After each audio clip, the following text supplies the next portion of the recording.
Well, the Denver Nuggets are an absolute disgrace. What an abomination of a game that is. That looks like pretty much what I was expecting. It looks like a team that fired its general manager and coach with a little less than a week to go before the playoffs started.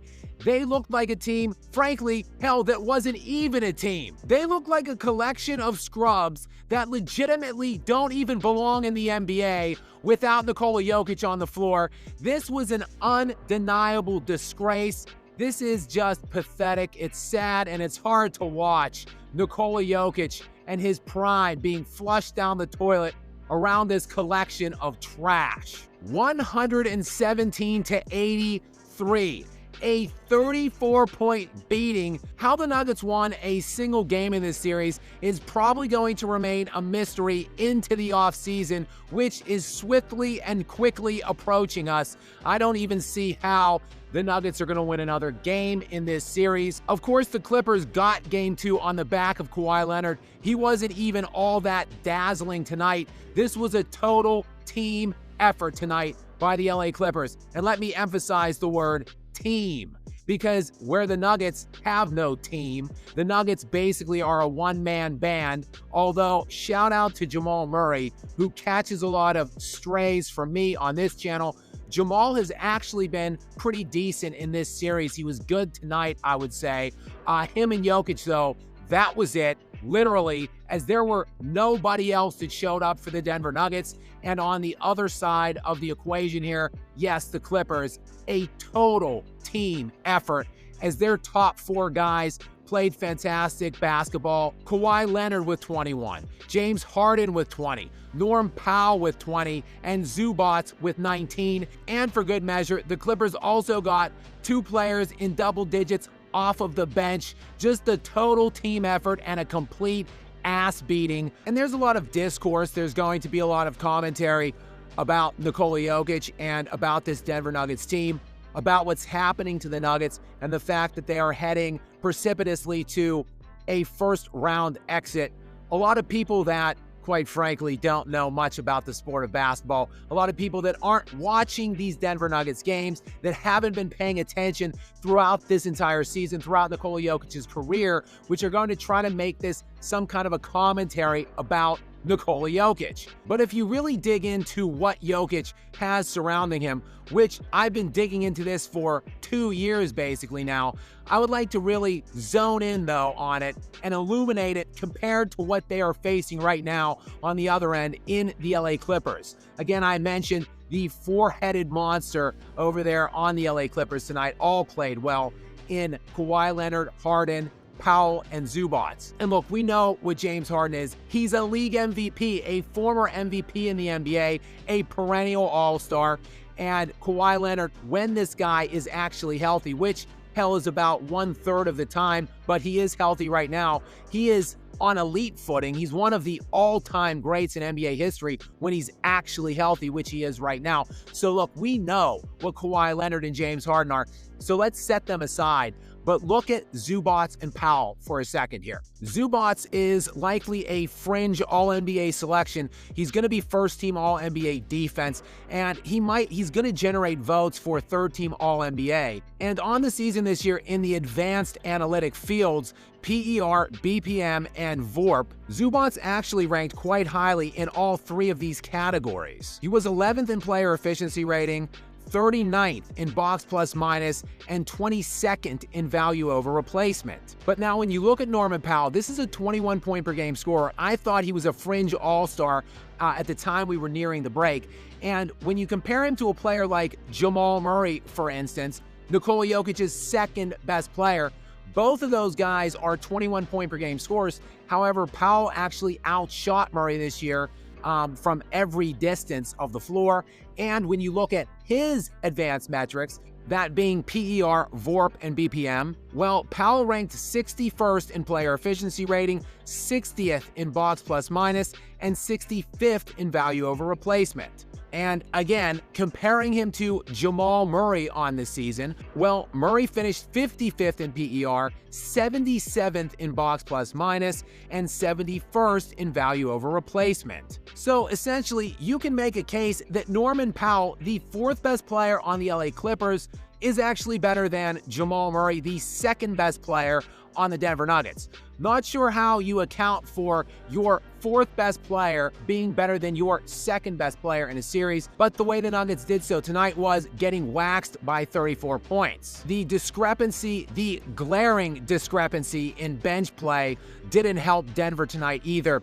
The Nuggets bench scored a grand total of 6 points in this game. 6 points on 2 of 14 shooting. This is in a game, again, they lost by 34 points in. A game that they were down, hell, by 20 points, it felt like, for the whole game from the second quarter on. What I'm saying is there was a plethora of garbage time to go around in this game, and yet the bench mustered all of 6 points.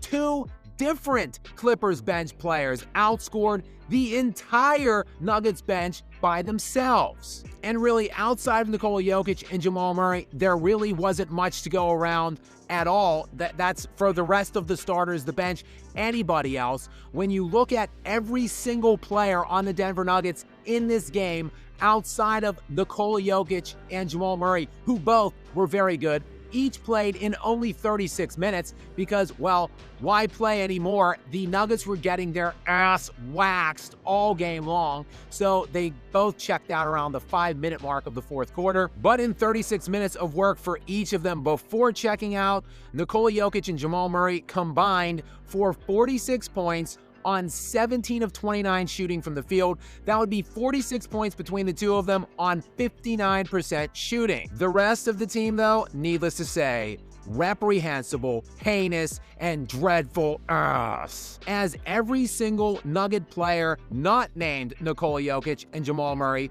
scored a total of 37 points on 14 of 48 shooting from the field. That would be good for 29% for any of you mathematically challenged individuals out there. So Jokic and Murray, 46 points cumulatively on 59% shooting. The remainder of the Nuggets team, 37 points on 29% shooting. Not hard to see what happened in this game, and I want to really spot shadow and give a shout out to Michael Porter Jr., the festering turd floating down a polluted river in a burning dumpster. This guy, this freaking guy, who is making, again, nearly $40 million annually. He is now scoring, well, let's just talk about tonight's game first, where he had 7 points on 2 of 9 shooting from the field. 7 points on 2 of 9. That is the game after he essentially choked game 2 away in getting stripped of the rebound with 90 seconds left in a tie game. He follows that up with 7 points on 2 of 9. And for the series now, Michael Porter Jr. has scored a grand total of 25 points on 9 of 24 shooting from the field. That would be 8 points per game on 37.5% shooting. 8 points on 38% for nearly $40 million. This is why the general manager, Calvin Booth, village idiot that he is, was relieved of his duties with a week to go in the regular season, and quite frankly, that was at least a year too late.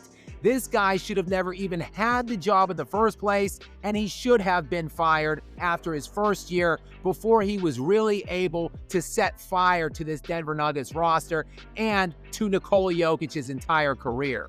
Oh yeah, speaking of him, I barely even mentioned Nikola Jokic, because why does he need mention? Why should he be mentioned in this pathetic travesty of an outing? Because, well, he doesn't really bear any blame in this game, in my estimation. 23 points, 13 rebounds, and 13 assists on 9 of 14 shooting. And look, Jokic was not perfect in game 2. He did have those 7 turnovers.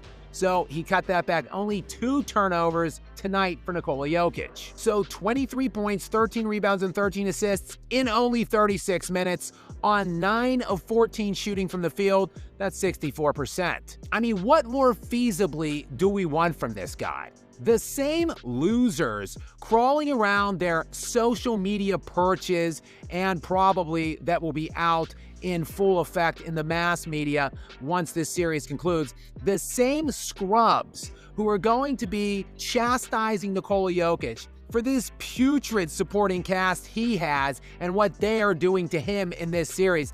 The same people that will be blaming him are by and large the same people who were supporting LeBron James for leaving Cleveland. A Cleveland team that had a hell of a lot more surrounding him and put more around him. Look, LeBron James played with a couple of All-Stars in the first 7 years of his career in Cleveland. LeBron James had one of the 4 best defensive teams in the NBA in his first 7 years in Cleveland. And yet, these same people supporting him for leaving Cleveland after getting to one NBA Finals series and getting swept in it, that were applauding him for taking control of his own destiny, his own career, and stacking around him a top 3 player in Dwayne Wade at the time and a top 12 to 15 player in Chris Bosh. Those same people are going to sit back, look at Nikola Jokic now, throw their arms in the air and say, well, obviously Nikola Jokic has to do more. What more can this guy do? He's averaging, in the mid-20s right now on efficient shooting and a triple-double in these playoffs right now. Against an elite defensive team with an elite defensive center who's going to be first-team All-NBA and a defense that is totally funneled into him, completely focused on him because of the scrub supporting cast that he has that was put in place by the scrub general manager Calvin Booth. And yet, for some reason, which is still unbeknownst to me, some reason that I will never personally understand, more than likely, Nikola Jokic, after this first-round ousting, this humiliation that we're going to see here in this first round, is for whatever reason going to sign a 3-year extension this summer, or at least that's what people close to the situation are speculating. I don't understand it. Nikola Jokic should demand a trade immediately when this series ends. If I were him, I wouldn't even wait for the series to end. I would be asking for a trade right now. I haven't seen the post-game presser. He should step to that post-game podium, though, tonight and just demand a trade right now. Is it too late to get a trade right now? I mean, yes, the trade deadline is over, but once this series is mercifully over, it's time for Nikola Jokic to start thinking about the next phase of his career, because if he signs this extension, this is what it's going to be. More of the same. It will be Nikola Jokic likely retiring after 15, 16, 17 years in Denver and never playing with a single all-star caliber player. I mean, look at the standard box score comparison between Powell this year and Jamal Murray. Look at the advanced analytic comparison between Powell and Murray this season.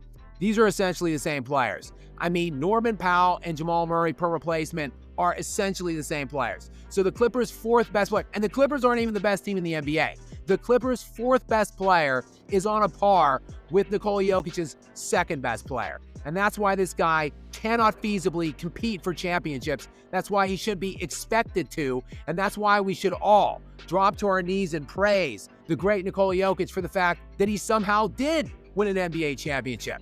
Of course, that's not going to happen because we have ignorant, uneducated, pathetic individuals out there that are going to continue to stop at nothing in their attempts to destroy Nikola Jokic's legacy. Oh yeah, and did I mention that Russell Westbrook got hurt in this game and Aaron Gordon certainly looked hurt as well? The Nuggets have a lot of soul searching to do before that Saturday 6 p.m. tip-off, but I wouldn't bank on them finding any answers between now and then. If anything, it looks like we're headed right to a 3-1 Clippers lead in that series, and then we'll see what the Nuggets have, what kind of a response they have in Game 5 when it shifts back to Denver, though that will be little more than window dressing. This series is all but over, the Nuggets season is all but over, and if I were Nikola Jokic, my tenure in Denver would also be all but over. Guys, many thanks for tuning in. Please make sure you click that subscribe button here on YouTube to stay up to date with more from me. Until next time, guys.